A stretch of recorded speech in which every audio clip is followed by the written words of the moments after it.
வணக்கம் நேயர்களே, விஷன் 9 டிவிக்காக நான் உங்கள் லக்ஷ்மி நாராயணன். இப்போ நம்ம பார்க்க போகிறது மார்கழி மாத பலன்கள். தனுசு ராசி எப்படி இருக்குன்றது தான்.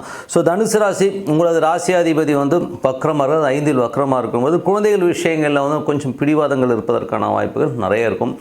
அது மட்டும் இல்லாமல் யாராவது ஜனனகால ஜாதகத்தில் குரு வக்ரமாக இருக்கும், ஸோ அவங்களுக்கெல்லாம் தொழில் ரீதியான விஷயங்கள் நிறைய ஒரு ஸ்ட்ரெஸ்ஸு டென்ஷன் வருவதற்கான வாய்ப்புகளும் நிறைய இருக்கும்.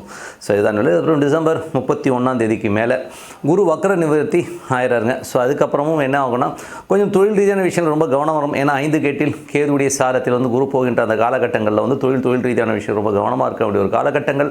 இது யாருக்கெல்லாம் நடக்கும் அப்படின்னும் போது தனுசு லக்னமாக இருந்து குரு தசா புத்தி அந்தரங்கள் நடக்கிறவங்க தான் இது மேஜராக பாதிக்கும். மற்றவங்களாம் தொழில் ரீதியான விஷயம் பற்றி கவலைப்பட வேண்டாம். இந்த தசா புத்தி தொழில் ரீதியான விஷயங்கள் ரொம்ப கவனமாக இருக்கணும். ஏதாவது பிஸ்னஸ் ரீதியில் ஏதாச்சும் ஒரு இடையூறுகளோ இல்லை ஒரு பெரிய கடன்கள் வாங்குறதுக்கான சூழ்நிலைகளை ஏற்படுத்துவதற்கான வாய்ப்புகள் இருக்கணும். கொஞ்சம் கவனமாக இருக்க வேண்டிய ஒரு காலகட்டங்கள் தாங்க. அதுக்கப்புறம் 2ஆம் அதிபதி. ஸோ 2ஆம் அதிபதி சனி 3இல் இருக்குது. ஸோ 2ஆம் அதிபதி 3இல் இருக்கும்போது என்ன மாதிரி விஷயங்கள்லாம் நடக்கணும் போது என்றைக்குமே 2-3 நாளே நிறைய கலகங்கள் ஏற்படுவதற்கான வாய்ப்புலாம் நிறைய இருக்கும். ஸோ நான் நமக்கு தெரியாமல் கேமரா வைக்கிறது, நம்ம மொபைலை ரெக்கார்ட் பண்ணுறது, ஸோ இந்த மாதிரி விஷயங்கள்லாம் நடப்பதற்கான வாய்ப்பு இருக்குன்னா கொஞ்சம் கவனமாக இருக்க வேண்டிய காலம். ஸோ கலகங்கள் ஏற்படுவதற்கான காலங்கள் இருக்கும்போது கொஞ்சம் அந்த டைமில் நம்ம கொஞ்சம் உஷாராக இருந்துக்கணும். யாருக்காச்சும் ஒரு கமிட்மெண்ட்டோ ஒரு சொல்லிடுவோம் நான் பண்ணித்தரேன்னு சொல்லிட்டு மாட்டிக்கிறதுக்கான வாய்ப்புகள் நம்மளால் பண்ண முடியுமான்றதை யோசிச்சுட்டு அதுக்கப்புறம் கமிட்மெண்ட் கொடுக்கறது ரொம்ப ரொம்ப நல்ல விஷயங்க. ஸோ இந்த மாதிரி விஷயங்கள் கொஞ்சம் ஜாகிரதையாக இருக்கிற விஷயங்கள் தான். அதுக்கப்புறம் உங்களுக்கு 3ஆம் அதிபதி. ஸோ 3ஆம் அதிபதி சனி 4 ராகுவின் சாரத்தில் போகும்போது ஏதோ சொத்து விற்பனை யாருக்கெல்லாம் தனுசு லக்னமாக இருந்து சனி தசா புத்தி அந்தரங்கள் நடக்குது, ஒரு சொத்துக்கள் விற்பனையாகி அதனால் நல்ல வருமானங்கள் ஒரு லாபங்கள் வருவதற்கான வாய்ப்புகள் ரொம்ப சிறப்பாக இருக்குது. ரொம்ப நாளாக விற்காத சொத்து விற்பனையாவதற்கான வாய்ப்புகள், இந்த வண்டி வாகனம்லாம் வாங்கி விற்கிறவங்க, ரியல் எஸ்டேட் பண்ணுறவங்க, இவங்களுக்கெல்லாம் நல்ல ஒரு வருமானம் வருவதற்கான வாய்ப்புகள் ரொம்ப சிறப்பாக இருக்குது.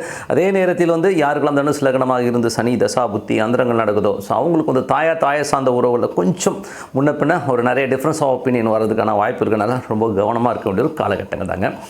4ஆம் அதிபதி.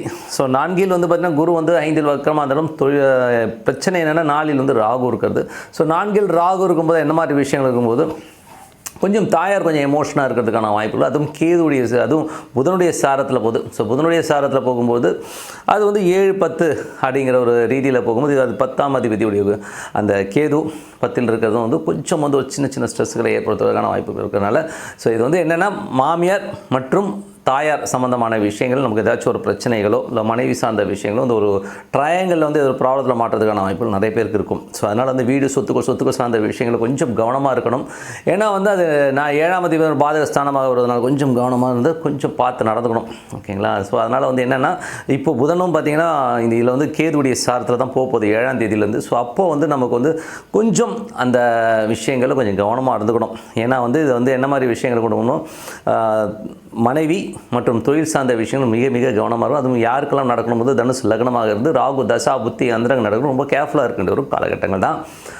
அதுக்கப்புறம் பார்த்திங்கன்னா உங்களுக்கு 5இல் ஸோ 5இல் செவ்வாய் 5ஆம் அதிபதி செவ்வாய் உங்களுக்கு 12இல் இருக்கும்போது நிறைய செலவுகளை செய்வதற்கான வாய்ப்புகள்லாம் 27ஆம் தேதி வரை இருக்கும். 27ஆம் தேதிக்கு அப்புறம் அவர் செவ்வாய் உங்களுக்கு ராசிக்கே வரும்போது 5 மற்றும் 12 குழந்தைகள் சம்பந்தமான விஷயம் நிறைய செலவு செய்வதற்கான வாய்ப்புகள், தொழில் ரீதியான விஷயங்கள் கொஞ்சம் கவனமாக இருக்கணும். யாரெல்லாம் தனுசு லக்னமாக இருந்து செவ்வாய் தசா புத்தி அந்தரங்கள் நடக்குதோ அவங்க ரொம்ப கவனமாக இருக்க வேண்டிய ஒரு காலகட்டம். காரணம் 5ஆம் அதிபதி செவ்வாய் உங்களுக்கு ராசியிலே இருக்கும்போது கேதுடைய சாரத்தில் 10இல் போகும்போது என்ன மாதிரி விஷயங்கள் நடக்கணும், யாராச்சும் ஒருத்தர் பெருசாக தொழில் லாபம் வரும் அது வரும் சொல்லி உங்களை ஏமாற்றுவதற்கான வாய்ப்பு இருக்கணும். ரொம்ப ரொம்ப கவனமாக இருக்கணும்.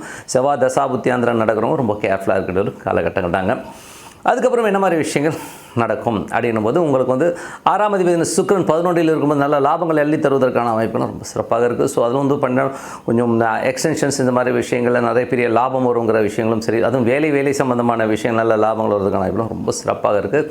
அதே நேரத்தில் 24ஆம் தேதிக்கு மேலே சுக்கிரன் 12இல் வரும்போது கொஞ்சம் விரயங்கள் வேலையில் கொஞ்சம் அங்கங்கே ஓடியாறது கொஞ்சம் அலைச்சல்கள் ஜாஸ்தி இருக்கும். தொழிலாளர்களுக்கு ஐயோ என்னங்க எவ்வளோ வேலைங்க, அலைச்சல் ஜாஸ்தி இருக்குன்ற ஒரு ஃபீலே கண்டிப்பாக இருக்கும். ஸோ கடன் கொடுத்த இடத்துல கடன் திருப்பி வாங்குறதுக்கான விஷயங்களோ, ஸோ திருப்பி ஒரு கடன் அடைச்சி இன்னொரு கடன் வாங்குறதுக்கான வாய்ப்பு நிறைய பேருக்கு ஏற்படும். இது யாருக்கெல்லாம் நடக்கும் அப்படின்போது சுக்கிர தசா மற்றும் புத்தி அந்தரம் நடக்கிறவங்க மேஜராக நடக்கும். அது மட்டும் இல்லாமல் உங்களுக்கு தனுசு லக்னமாக சுக்கிர தசா புத்தி அந்தரம் நடக்கிறவங்களுக்கு பார்த்திங்கன்னா கிட்டத்தட்ட ஒரு 30ஆம் தேதிக்கு மேலே 30ஆம் தேதிக்கு மேலே பார்த்தீங்கன்னா உங்களுக்கு சனியுடைய சாரத்தில் போகும்போது நிறைய புதிய விஷயங்கள், அதாவது என்ன சொல்கிறேன்னா வீடு பராமரிப்பு வேலைகளுக்காக கொஞ்சம் வந்து செலவு செய்கிறதுக்கான வாய்ப்புகள், புதிய வெளிநாடு ஒப்பந்தங்கள் சில பேருக்கு வருவதற்கான வாய்ப்புலாம் ரொம்ப நல்லாயிருக்கு.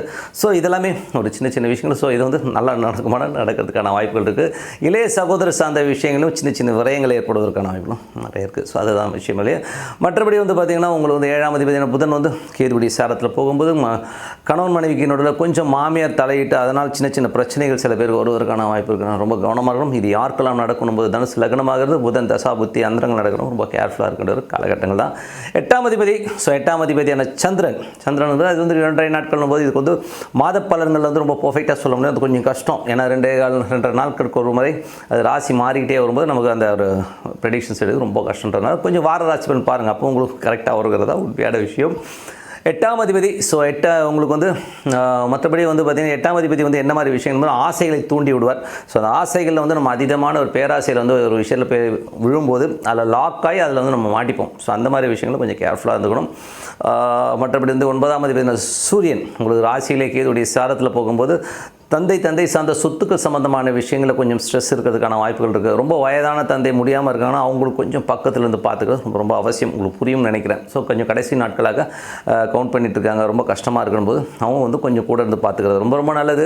இது வந்து தனுசு லக்னமாக இருந்து சூரிய தசா புத்தி அந்தரம் நடக்கிறவங்களுக்கு மேஜராக நடக்கும். ஸோ அதுக்கு மட்டும் இல்லாமல் வெளிநாடு சார்ந்த விஷயங்கள் இருக்கவங்க, வெளிநாட்டில் இருக்கவங்களுக்குலாம் வந்து பார்த்திங்கன்னா நல்ல ஒரு பொருளாதாரத்தில் ஒரு பெரிய மென்மை, பெரிய ஒரு லாபங்கள் வருவதற்கான வாய்ப்புகள் ரொம்ப சிறப்பாக இருக்குது. ஸோ அதெல்லாமே நல்லாயிருக்கும். இது யாருக்கு நடக்கணுமோ தனுசு லக்னமாக இருந்து சூரிய தசா புத்தி அந்தரங்கள் நடக்கிறவங்க தான் மேஜராக நடக்கும். 11 சுக்கிரன் சிறப்பான ஒரு நல்ல லாபங்களை அள்ளி தருவதற்கான வாய்ப்பு இருந்தாலும் 24ஆம் தேதிக்கு மேலே அது வந்து 12 வரும் கொஞ்சம் சின்ன விரயங்களை ஏற்படுத்தும். வேலையில் நிறைய அலைச்சல்கள், கடன் சில இது வாங்குற மாதிரியான சிச்சுவேஷன்ஸை கண்டிப்பாக ஏற்படுத்திடும். ஸோ மற்றபடி எல்லாமே சிறப்பு தான். என்னை பொறுத்தவரை வந்து நான் சொல்கிற ஒரே விஷயம் தான் பிரார்த்தனை.